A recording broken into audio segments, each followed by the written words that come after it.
Hey guys, Amy and Loie here, and 6-year-old brother too, with your playful experiment for the week.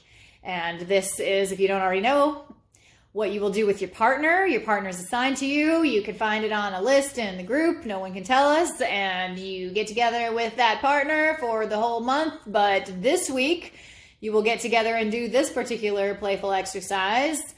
And this exercise is, or this experiment, playful experiment is all about joy currency, okay? So joy currency like money, okay? Like you spend money, it has value, and you spend it or receive it, and joy has value. It is a part of what makes us wealthy in life and make us feel like supported and complete and satisfied and treated and special and wonderful in life too, just like money. So we're going to play this game where we think of what brings us joy. What kind of things bring you joy? And you go back and forth with your partner. You guys can brainstorm together. Oh yeah, this does. Because it's going to help you to hear what they have to say. There's surely going to be a moment where you're like, oh my God, I wouldn't have thought of that. But like, yeah, me too. Or it triggers some other thought in your mind. So you're brainstorming and sharing what brings you joy in life. What are those awesome $100 bills of joy for you, And then you are, after that, you're first just going to kind of list them. But then you're going to kind of backtrack and take note of what is the currency value. I mean, if it's like, having dessert after dinner, man, that brings me joy. Does it bring me like $5 bill? Like 5 is what I'm going to associate with that amount. Or is it like, no, like that's 100. Or if I'm saying like, getting my feet rubbed, that's like a lot of joy. But I mean, is it more than the dessert after dinner? I mean, you're going to get plenty that are just like even, but I might be like, no, like a full body massage, that's $100 bill. That's $10,000, 10,000 joy dollars right there. Okay, cool.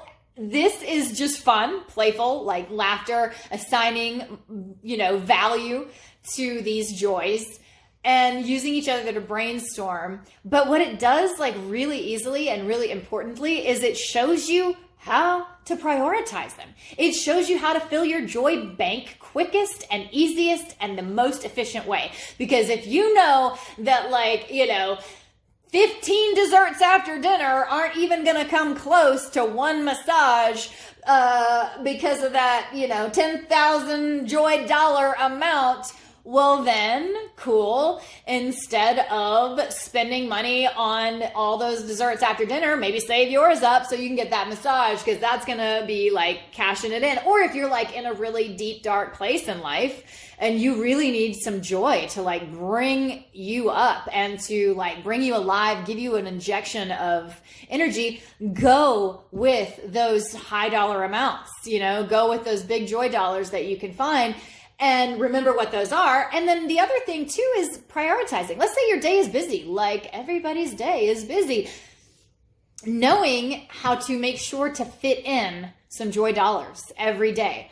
And sometimes there might be joy dollars like the after dinner dessert that are just easy to pop in there. And so you have to do it because it's easy.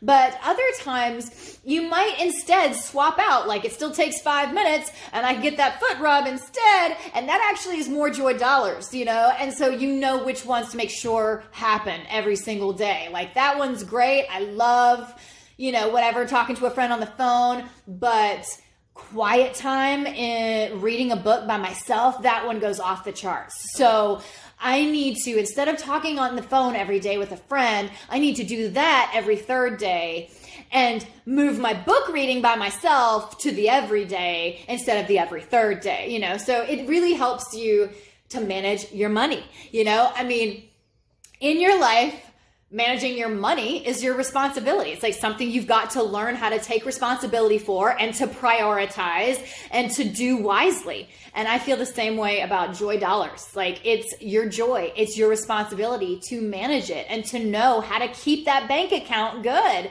and not dip too low, and to make sure you've got those joy dollars coming in and prioritize the things that you need to. I mean, just like with money bank accounts, it doesn't always work out perfectly. You know, there are going to be times where you dip lower than you want to with your finances because you had to spend on some unexpected stuff, like your car broke down and and it's that yucky, like life tosses you these situations. And there's going to be times when your joy levels dip low too, because life tosses you situations. But being able to keep an eye on it and being able to be responsible for it, and then knowing how to bring that level back up, knowing, okay, I'm low and my bank account's not looking good. I need to ask or bring in joy in these amounts, and I need to go for the bigger amounts. And what are those things? These are my joy things. These are the things that bring me them. And this is how much each one is worth in joy dollars. It definitely gives you a sense of empowerment over it. And then like some practical solutions, man. Like, how do I keep joy in my life? Just like we need to know, how do I keep dollars in my bank account? Because we need both to survive. They're both totally essential to live a good life and to freaking survive. So anyway, we're playing joy dollars, joy currency. Share it with your friend. You know, you guys are sitting there basically doing this as a co-creating activity. Of course, you're doing it for yourself. Theirs will be different, but you guys are coming up with this and sharing this, like brainstorming and creating this currency model together.